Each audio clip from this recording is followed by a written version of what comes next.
How does a man go from being one of the most loved and inspirational fighters on the planet to losing an entire fan base in just under a couple of years? How did the infamous Tyson Fury have us madly in love with his mighty mouthpiece, his trash talking and social media outbursts, and then a short time after have us thinking, yeah, it's getting right on my fucking nerves now? Well, let me cream pie your intrigue and tell you all about the destruction of the Gypsy King and his fan base. Yes, bring it on, here we go. Yes, it all started around the end of the year 2021. Fury was on top of the world, having recently ended the Wilder trilogy. There we go. It was time to start facing some mandatories, and time for the outspoken Dillian Whyte to get his world title shot as well. Oh yes, give it to me, baby. Bring it on. We said get it sorted, Frankie boy. We absolutely love it. And then the negotiations started, and fucking hell, it was hard work, weren't it? Yeah, Tyson only wanted to give him 20%. Dillian wasn't happy, he wanted more. Tyson said, that's all you're worth, big boy. Bloody hell. Anyway, we got there in the end. But this was a first glance for fans of a more difficult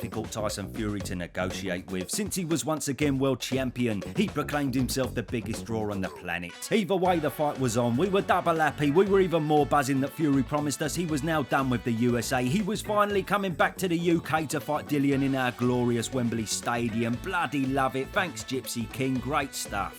Probably more to do with the fact that Kinahan went and fucked up everything and Tyson couldn't get back into America. But anyway, never mind that. We all said, Ruddy's superb. He's doing it for the fans, smashing stuff on Dillian to stick the cherry on top of his homecoming. But hold on, let's rewind just a tiny little bit, because just prior to fight night, Tyson dropped a bombshell. Why did you tell reporters last time out that you were going to retire after this fight?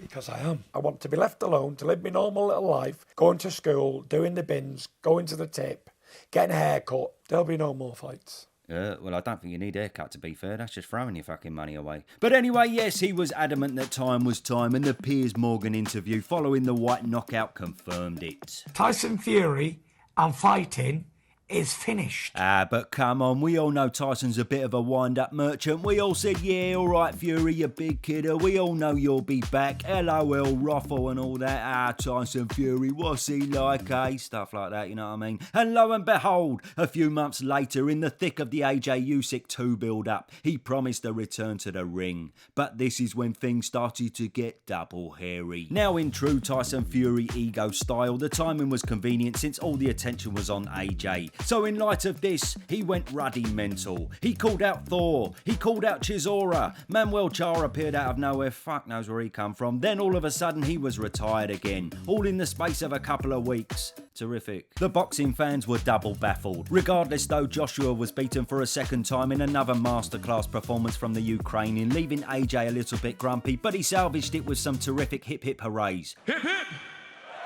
Yes, solid. Then in September, Fury confirmed his retirement was officially over. So the obvious fight to make for us fans was Fury Usyk for all the marbles. Surely he had returned for this legacy-defining fight. Well, unfortunately, Usyk wanted a bit of a rest after the AJ bout and after a very tough year for his country. That didn't stop Fury seizing the opportunity though, throwing down his usual lyrics. Das pussy, doesn't want to fight me, yeah, all that. But we knew Usyk would eventually be ready. A keep busy fight was needed before the undisputed.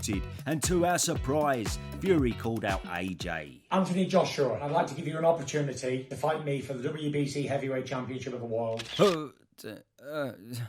I can't be asked, to be honest. I'm going to save some time here. Fury offered 60-40, which was pretty fair. Then he wanted it in November, which was a bit tight for AJ after the Usyk fight. Then he started setting deadlines. Then there was more deadlines. Then he was on the sniff for another opponent like Derek Chisora or Manuel Char. Then the fight fell apart. So us fans were double upset, devastated once again we wouldn't see the clash of the Brits. And regardless if you think Fury was to blame or AJ or Eddie or Frank, we were all thinking the same thing. Was there any need for the ruddy deadlines, Fury? Did you have to make negotiations a complete headache? And then just to kick us all when we're down, his next fight was announced. So confusion and a little bit of anger was now the feeling amongst fans. What was the point of this trilogy, and why is the widely considered best heavyweight on the planet fighting a washed up Del boy that he's already beaten twice? Well, after a much predicted one-sided beatdown, it turned out it was just to give his mate a payday. So we all said, okay, well, we'll let it slide this time, bruv, but the undisputed must surely be next. Or so we thought. Now it's no secret the Fury-Usyk saga was a never-ending drama of things going completely wrong. Saudi was always the front runner and it should have been smooth sailing with their track record and the money they have always been willing to pay fighters, but reports stated that Fury priced himself out of that, leaving Wembley the new home for the bout. The social media menace then began these new negotiations with what was considered by many an unfair 70-30 split, but it was accepted. The rematch was then an issue, then the rematch split was an issue. In fairness to Tyson, Usyk was stubborn as well, but nowhere near on the same level. And as the days got closer to the intended April 29th date, the writing was on the wall. After a multitude of issues, Usyk kept his pride and walked away, allowing Fury to claim he was not to blame at all with another video slating the Ukrainian. Usyk, you little shithouse. Always know, pussy, that you was never man enough to tangle with the Gypsy King. Now this time the fans were having none of it. Another mega Fury fight had once again fallen through, and his credibility fell to an all-time low. He tried to stir up intrigue with more posts like this. I've got some massive news coming. An imminent fight date. An absolutely monstrous fight. But it turned out to be just another Fury lie, and nothing came of it. Through Simon Jordan, it came to light soon after that the Saudis were planning a mega showdown for the 4 stars of the heavyweight scene. Usyk, Wilder and Joshua all confirmed their interest, but Fury pissed off all the fans as usual by trying to shut it down. Since then he's been scraping around for a fight and more names have been floated that are just simply uninspiring to the fans, such as Dempsey McKean and cruiserweight Jay Oppenheimer, fuck knows, Jay someone. He also regularly chucks in an Ngannou and John Jones call out every so often, which is just meaningless due to their limited boxing skills. Plus his latest attempt at another AJ fight was completely snubbed, because AJ refuses to go through the aggravation when he really needs a definitive one more fight before the December showdown. And in fairness to AJ, Tyson cocked up the done deal fight in 2021 and savaged the fight again in 2022. What would be the point? With all this, it seems he's currently stuck in no man's land.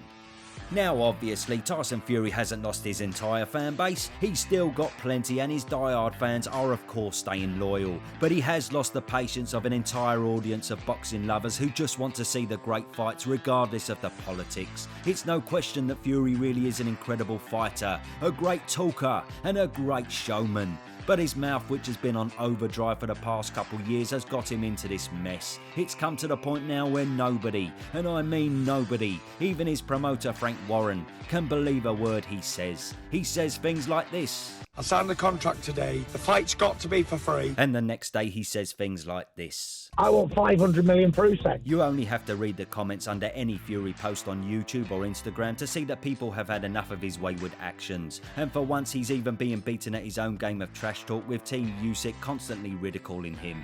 Now many consider he ducked Usyk, and the consensus is instead of hard fights he now takes the easiest fights for the most amount of money, which is a damning accusation to his legacy. It's a ruddy shame. However, let's not forget this man came back from the abyss physically and mentally to beat the hardest hitter in the division. Let's not forget he dethroned the former king of an era. So let's hope he changes the narrative and returns in glorious fashion at the end of the year with that almighty showdown against Usyk, to try prove he really is the greatest of his era. If he does, then all the messing around will probably be forgotten.